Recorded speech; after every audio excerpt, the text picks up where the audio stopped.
T20 Mumbai league season 3 आज खऱ्या अर्थाने रोहित शर्मा ज्याच्या हातून सुरुवात झाली आहे आणि याच संदर्भात आपल्यासोबत बोलण्यासाठी आहेत मुंबई क्रिकेट असोसिएशनचे अध्यक्ष सर. काय सांगाल, आज रोहित शर्माच्या हस्ते हे सर्वच सुरुवात झाली आहे, काय सांगाल?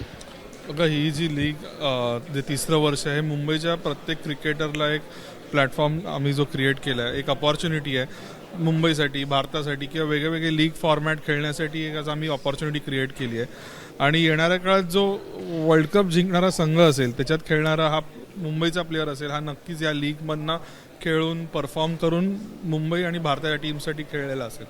सर, कोरोनाच्या काळामध्ये हे थांबलं होतं, आता परत ह्याची सुरुवात होती आणि सीझन 3ची, तर काय कारण असतो हे थांबलं होतं?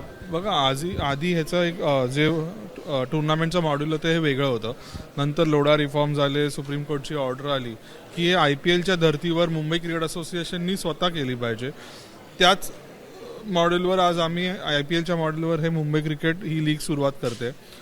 काही तांत्रिक गोष्टी होत्या, त्या कुठेतरी आम्ही सॉल्व्ह केल्या आणि असोसिएशन म्हणून क्रिकेटर्सना एक कुठेतरी प्लॅटफॉर्म क्रिएट केला पाहिजे असं सगळ्यांचं आमच्या मेंबरचं मत झालं आणि म्हणून आज आम्ही एक प्रकारे नारळ फोडलाय आणि लीगची सुरुवात केली आहे रोहित शर्माच्या हस्ते. तर या लीगमध्ये कोण कोण प्लेअर आपल्याला दिसू शकतात? मुंबईतला क्लबमधला छोट्यातला छोटा प्लेअर आणि भारताला खेळणारा मोठ्यातला मोठा प्लेअर जो अजूनपर्यंत रिटायर्ड नाही झाला, हे सगळेच तुम्हाला या लीगमध्ये दिसतील. कारण असा हे प्रश्न आहे की रोहित शर्मा हा भारतीय संघाबरोबर व्यस्त असेल, तर रोहित शर्मा दिसणार का यावेळेस? नाही, रोहित शर्माचं जे काही शेड्यूल असेल तो ते स्वतःच सांगू शकतो. मला एवढं माहिती आहे की मुंबईसाठी खेळणारा जो भारतीय क्रिकेटपटू आहे, हा नक्कीच क्लब क्रिकेट खेळायला पण तेवढाच त्याची आवड असते, तेवढीच ही लीग क्रिकेट खेळायला असणार. तर नक्कीच जे भारताला खेळणारे प्लेयर्स आहे या मुंबई क्रिकेटच्या T20 लीगमध्ये दिसतील.